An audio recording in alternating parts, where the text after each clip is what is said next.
Here's 5 things to keep in mind if you feel 2026 is your year to purchase a home. Number 1, please remember, buy the house before the car, okay? When you are buying a car, they are looking at your credit score. They want to make sure that you've got good credit. Nothing really else matters. When you're buying a house, in addition to that credit score, they're looking at your debt to income ratio.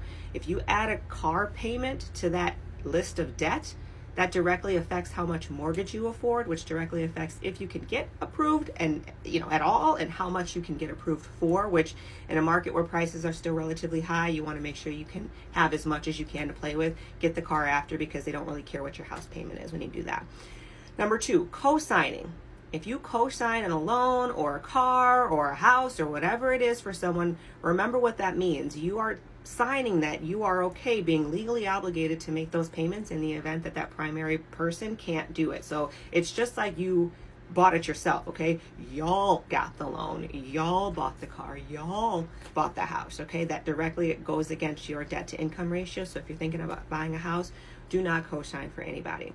Number 3, late payments. It might seem, oh, I only paid late one time, it's not a big deal. Sometimes loans only allow you to have one late payment in an entire rolling 12 months, okay? So if you paid your credit card late or your car payment late, that's going to stick with you for 12 months. If you do it a second time, 8 months down the line, guess what? Now you've got 2 in a year, and it could disqualify you from buying a house, just twice. So late payments are very, very important when it comes to your credit.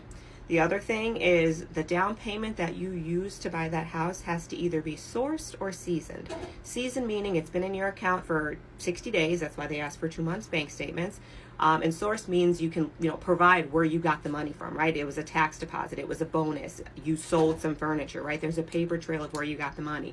If you got the money illegally and there's no paper trail, it's going to cause a problem. That money has to be seasoned for at least 60 days for them to not question where the money has come from. I'm not giving you advice on how to illegally obtain funds to buy a house. I'm just letting you know it's got to be either sourced or seasoned. Okay, read into that however you'd like. And the last thing is changing jobs. You can change jobs. That's generally not a problem. It's the amount of times you change jobs in a 2-year period that could pose an issue. If you are hopping around because you're trying to figure out what you want to do in life, or you've got 40 hours one week, 30 hours the next, 20 hours the next, and it's inconsistent, that directly affects how much of that income they can count for you, and if they can even count it at all, which of course directly affects your debt to income ratio. And as we just said in step 1, that's a big deal for being able to qualify for a home. So these are all 5 common things that trip people up all the time. Be aware of them so that way you don't get tripped up when you buy your house this year. All right, bye.